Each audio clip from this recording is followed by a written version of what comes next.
What's your name, darling? My name is Susan Boyle. 11 years ago, since the release of this video, the world was introduced to Susan Boyle. She appeared on Britain's Got Talent, airing on ITV during prime time on Saturday nights, and it was the most watched show in the UK at the time. When she first walked out on stage, she was seen as this homely 47-year-old Scottish woman who was a little eccentric but nonetheless endearing. Britain's Got Talent has had its fair share of contestants that are brought onto stage in order to be basically ridiculed by the audience and the judges. And when Boyle appeared, it seemed as though that this is what was going to happen once again. She said that she wanted to be a singer that's as successful as Elaine Paige. The audience had their doubts, as we could see from a couple of clever inserts by the editor, as did the judges, and no doubt the people viewing at home felt the same way. The stage was set for Susan to fail, but then she sang. I dreamed a dream in time gone by. To everyone's surprise, Susan Boyle's rendition of I Dreamed a Dream was extraordinary. Her performance was worthy of even a Broadway production of Les Miserables. In the space of a few moments and one line of lyrics, Susan had gone from being a joke to a sensation. The audience and judges were overwhelmed at her talent, captivated by her performance, and it culminated in her receiving a standing ovation and resounding approval from everyone. Millions of people from across the country were stunned that this woman had such a beautiful, exceptional singing voice. But my question is, why? When the judges addressed Susan afterwards, Piers Morgan, who is about as talented as a faulty urinal, said that the audience laughed at her for wanting to be like Elaine Paige, and it was the biggest surprise that it had since the show began. Simon Cowell claimed that he knew there was going to be something special about her, to which the audience and judges laughed at as though it was a joke. Amanda Holden, however, rightfully called out the cynicism of everyone in the auditorium, including herself, and that this should be a wake-up call. Despite Susan's new fame and notoriety, and despite being expected to win the competition, she ended up winning second place, losing to a dance group called Diversity, but that wasn't the last that we heard from her. Susan Boyle's performance on Britain's Got Talent very quickly gained international attention. It was viewed on YouTube hundreds of millions of times. She was on news programs around the world. She did dozens of interviews. She was a sensation. There have been plenty of great singers on Britain's Got Talent though, and of course on other shows such as X Factor and The Voice. So what was it that made Susan Boyle so special? Well, to put it bluntly, and to use terminology that I don't agree with, people thought that she was ugly. And thanks to decades of conditioning by the media, film studios, television, music labels, and advertising, people have been led to believe that talent belongs to the beautiful, and that those who aren't beautiful are an aberration. Let's look into this a bit.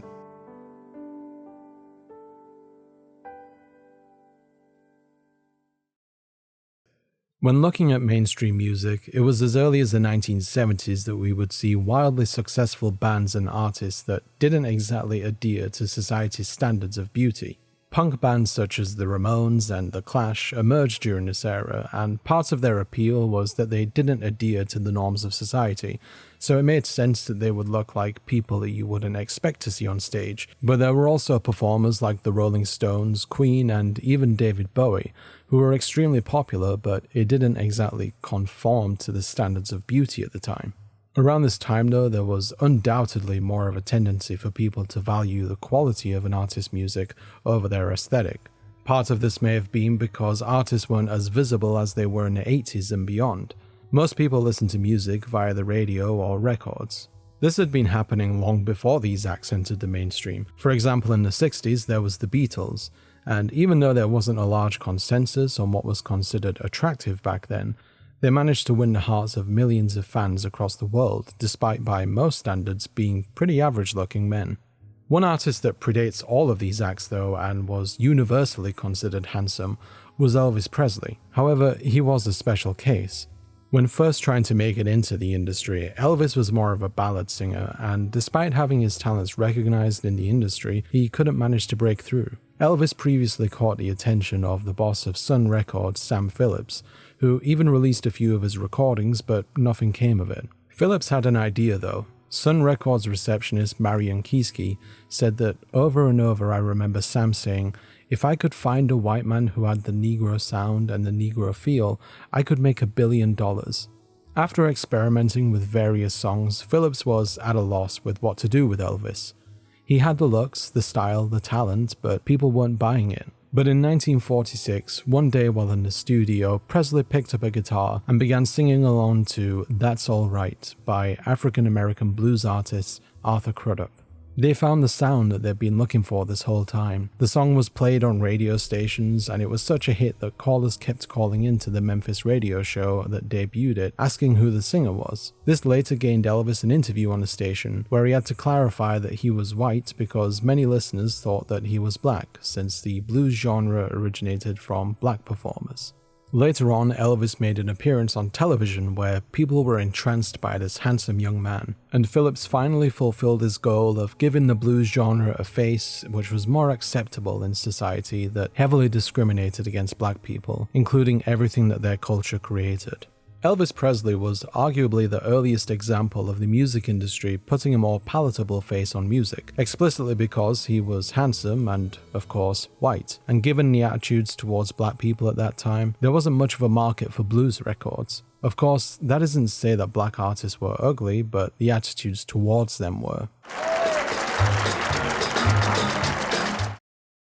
The music industry eventually found out that marketing music was a lot easier if the person performing had a pretty face too. This became especially apparent in the 1980s when music videos became incredibly popular thanks to the inception of MTV, which in a bygone era was a network that aired music videos exclusively and wasn't filled with shows about underage pregnancy and reality shows about the most conceited, talentless people on the planet. She wanted the car, but she didn't want it today. Yeah, but she's such an idiot. She just ruined the whole party. Everything. She just ruined everything. This was arguably the turning point in the kind of people that we would see performing music, and the kind of artists that the music industry would sign from here on out. People were able to regularly put a face to the music that they listened to on the radio. They could see them dance, the kind of outfits that they'd wear, the makeup, the glamour. They were no longer just a voice, but an image. The 1980s was also the era in which people became more conscious about their physical appearances than in previous decades. The amount of households with television was growing rapidly, so audiences were constantly seeing beautiful people in their living rooms. The 80s was an era of aspiration too, not just for beauty but for wealth, although these two things became intrinsic to each other. A handful of people in America became extremely wealthy thanks to the economic boom and Reagan's disastrous implementation of Reaganomics. It meant that not only would people continue to keep their wealth, but it would grow at a pace much faster than ever before, while the poor became poorer. Reagan was incredibly popular at the time though, and people believed that this idea of trickle-down economics would gradually lead to your average worker becoming prosperous. Those promises of prosperity came with aspirations, and the media, including television and magazines, were the perfect way to fuel those desires. The most successful people in society were seen hand in hand with the most beautiful people, and the biggest stars in music and film were also beautiful, therefore creating an inseparable link in most people's minds that beauty is not only to be aspired to, but it is key to success.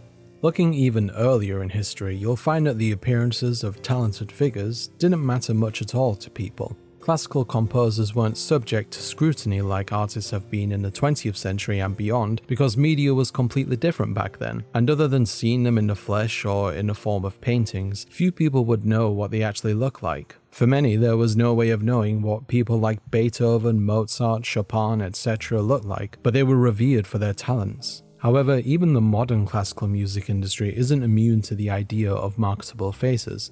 Although in general classical music still has a great emphasis on talent and skill, in recent years there's been instances of making the genre more accessible by both combining it with other genres and promoting talent whose faces can be put on album covers. One notable example of this is Lindsey Stirling, a violinist who became popular after appearing on America's Got Talent in 2013 and described herself as a hip-hop violinist. Although she didn't find success on the show, she still made a name for herself thanks to collaborating with various people on YouTube. along with performing covers of video game music, and she also went on to produce numerous albums. As talent goes though, I can safely say that a lot of classical musicians detest Sterling's music. Not necessarily because of how performative she is with her dancing, but because of her success despite being significantly less skilled than countless other working musicians out there. But she happened to find a niche in the market, and it didn't hurt that she was visually appealing to young, nerdy straight men who could now somewhat safely claim that they like classical music to impress people, even though they technically don't. Also, a little side note here, Lindsey Stirling has had some garbage takes in the past, a big one being that she didn't agree with the 2017 Women's March, and that she doesn't need other women to speak up for her because she worked her butt off to get where she is, and she's never felt oppressed as a woman or any less than a man. But I guess, if you're a straight, white, cis multimillionaire, I can see why she might think that everything's cool. And I name all my violins, so this one is David. And if you can't tell, it's David Bowie because it's a bow. Ugh. If we look at other niche genres within music, we can understand why these genres might be niche because of the artist in them. For example, in the blues and jazz world, you won't find as many conventionally attractive people as you would in, say, popular music. There are many exceptionally talented musicians within this genre, some of the greatest to have ever lived in fact, but the majority never make it into the mainstream. Take these two examples, blues guitarists Joe Bonamassa and John Mayer. There's a very good chance that you'll have never heard of Joe Bonamassa, but speak to any guitarist and they'll more than likely tell you that he's probably the best living blues guitarist in the world right now. He also looks like this. Mayer, on the other hand, looks like this. Without a doubt, Mayer is a very talented blues musician, but even though they're in the same genre, Mayer has been marketed far more aggressively than pretty much any blues musician out there. As his stock as a performer has grown, his style has changed to a far more middle-of-the-road one, and it's often made appearances in primetime network dramas, namely hospital dramas. He even ended up dating a handful of high-profile actresses and artists, including Taylor Swift, who at the time was 19 years old, whereas he was 32. Gross. One thing that's closely related to this idea of beautiful people being talented is something called the halo effect. To give a brief explanation, the halo effect is a psychological phenomenon that's based around cognitive bias, where a person or even object that's aesthetically pleasing is automatically perceived as positive. For example, a banana in its regular form is seen as far more better for you and appealing, no, that wasn't a pun, than one that's been mashed up, which can look sickly and unappetizing despite the fact that the taste and ingredients are exactly the same. When it comes to humans though, not only can we perceive beautiful people as being naturally good, but we can also assume many other positive traits too, including that they're more sociable, fun, friendly, healthy, and in some cases even more intelligent and capable. The halo effect can even have a significant influence on important decisions, such as grading in schools, performance evaluations, and hiring in the workplace, and even with money earned. Marketing companies and media producers have made use of the halo effect for decades now, attaching attractive faces and body types to films, TV shows, and products so they become far more appealing to the public. You could even attribute it to how desirable the device you're watching this on was when you bought it. Apple's products are highly sought after because they spend millions of dollars making sure they're aesthetically pleasing as possible, but for the longest time, many manufacturers of smartphones and Windows-based PCs were lagging behind in that respect, instead selling them on the basis of being far more utilitarian. But promoting a product on the back of its features is far harder to do than pointing at something that looks nice and telling people that they should want it. These aspects of how we perceive beautiful people or even objects as being naturally good has been programmed into us by culture and indeed evolution.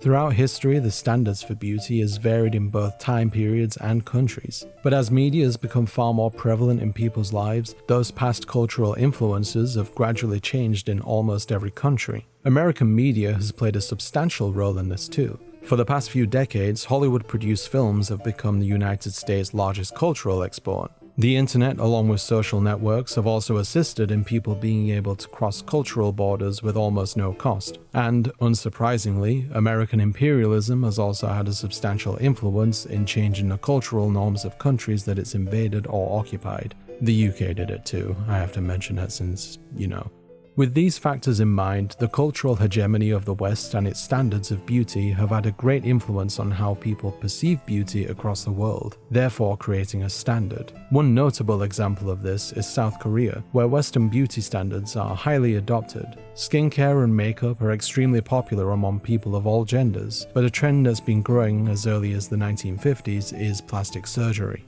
After the Korean War, American military doctors would perform a blepharoplasty, or eyelid surgery, to quote, fix what was referred to as Oriental eyes. Over time, this caught on, and to this day, South Koreans have had more plastic surgery per capita than any other country. A Gallup poll from 2015 found that approximately 1/3 of women aged 19 to 29 have had some sort of work done on them. The two most popular ones are rhinoplasty, specifically nose jobs to heighten and narrow, and the aforementioned blepharoplasty, to remove monolids by adding a crease underneath the eyebrow.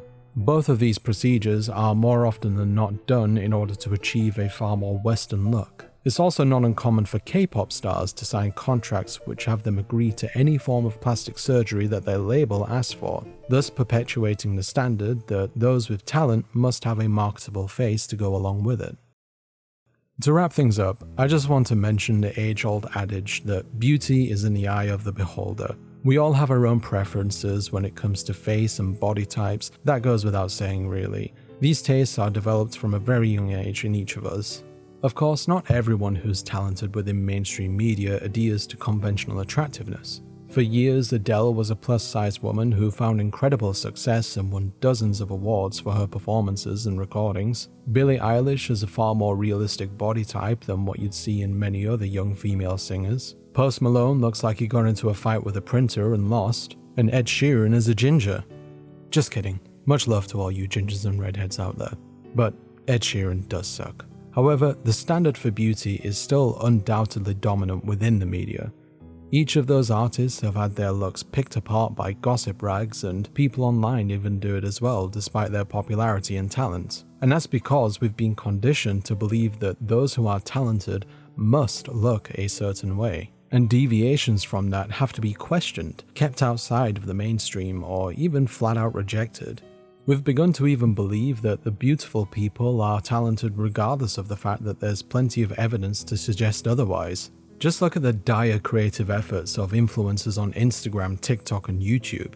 People who've amassed an audience largely from being beautiful and having beautiful friends with vast sums of wealth. For some reason, they all end up trying their hand at making music, and despite being able to hire some of the most talented producers in the industry, their songs not only sound the same as the rest of their peers, they're overproduced and heavily auto-tuned in order to hide the flaws. Even their comedy skits are completely awful. They're often devoid of punchlines, they constantly use cheating on their partner as a premise, people are shouting and talking as loud as Disney Channel sitcom characters because it's used as a substitute for actual jokes, and so many of them contain deeply misogynistic messaging. Yet somehow they're still extremely successful because people can look past these flaws and see the pretty face that's attached to it. Susan Boyle shocked the world because a person that looked like her was capable of something beautiful and moving. She is an extremely talented singer who had something to offer the world. A few years ago, Dustin Hoffman did an interview with AFI where he discussed his role in Tootsie, a film in which he's a struggling actor that dresses as a woman in order to get a role in a soap opera. And before I go ahead, yes, I know that that's a deeply problematic premise. It's a film from 1982. Like many things from that era, it hasn't aged well. But bear with me here. Hoffman talks about the first time that he went through makeup and costume for the role. He mentions how shocked he was that when they were finished, he thought that he didn't look very attractive. He then asked them if they could make him more beautiful, but they told him that how he looks now is as beautiful as they can get. He went on to say this. It was at that moment that I had an epiphany, and I went home and started crying, talking to my wife, and I said, I have to make this picture. And she said, why? And I said, because I think I'm an interesting woman when I look at myself on screen. And I know that if I met myself at a party, I would never talk to that character because she doesn't fulfill physically the demands that we're brought up to think women have to have in order for us to ask them out. She says, what are you saying? And I said, there's too many interesting women I have not had the experience to know in this life because I have been brainwashed. In this respect, Hoffman is right. We do overlook people far too easily because of how they may look. There are millions, if not billions, of people in the world who have stories to share, wisdom, intellect, and indeed talents, all of which we may never hear because society and media places this incredibly uneven emphasis on those who are beautiful. Beauty is a social currency, one that's given to people from birth or even in some cases purchased for large sums of money. For the longest time now, the media and corporations have decided who we should believe is in possession of this currency, so they in turn can make a profit from it. Susan Boyle happened to stumble upon her own social currency, but that came from the fact that millions of people believe that a woman that looks like her didn't belong in the spotlight, that it's not possible for her to be talented. Susan Boyle isn't ugly, but our reaction to her most definitely was.